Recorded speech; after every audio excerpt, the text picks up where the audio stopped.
Hello, my name is Mark Smith. Welcome to the Getting Started with Inductive Position Sensor video series. This will be the first video of many videos that myself and my colleagues are going to be putting together to show you how to get started with this technology. We're going to start with our tools that we have available that show you how to measure sensors, program those ICs that for the sensors, customize it for your application, and get the best performance out of those inductive position sensors and really take advantage of this technology. This first video is called Introduction to the IPCE, or Integrated Programming and Calibration Environment. And I have the software up and running right now. This is available on microchip.com. And this software will interface with our programmers, the LXM9518, and in the future will interface with some of our nano kits. And right now the software's up, but I don't have the programmer plugged into the USB port. At this stage, I'm going to plug in that programmer into the USB port, and it's going to be searching. The software will find it. And attached to the programmer is a linear evaluation board. And right here, you'll see, I can see live data that's coming over from my linear sensor. As I move that target, that live data gets updated. Now you go over to the demo tab, and since I'm using one of our linear evaluation boards, as I move the target, you can actually see the target on the screen also move, just giving you immediate feedback that things are working as they should. The most important tab in the IPCE is our settings tab. This is where you set the outputs, output protocols for the sensor, along with the internal calibration and configuration of the IC. So in this case, my IO3 is set up as an analog, IO2 is set up as CENT, and IO1 is set up as PWM. If you want to go ahead and change this to something else, you can change it to PWM, and PP stands for push-pull. If you look at OD stands for open drain. It turns red, but it hasn't been programmed yet. You program that chip, and it will then at some stage it will do its programming, and now IO2 becomes a PWM signal. So the settings tab allows you to configure your sensor the way you want it configured.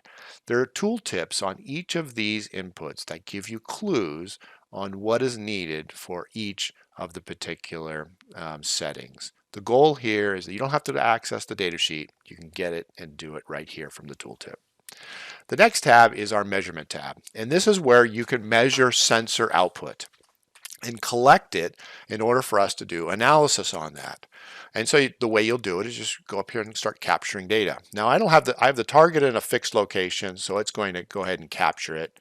But if I move that target, then of course the output would change. The goal is that you're going to be moving that target at fixed mechanical locations that are defined by a ruler or a caliper. And we'll talk about that in the next video, talking about auto calibration and how to use this to auto calibrate your sensor. But we can collect data here. The other important button on this page is our debug button. And the debug allows us to look at internal nodes inside the IC to get the best performance out of your sensor. And this will also be the future of it will be part of a future video.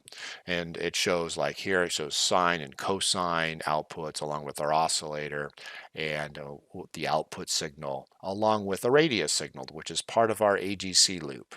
So that's our debug feature. And I'll turn that off, and I'll then go ahead and capture a little bit of data.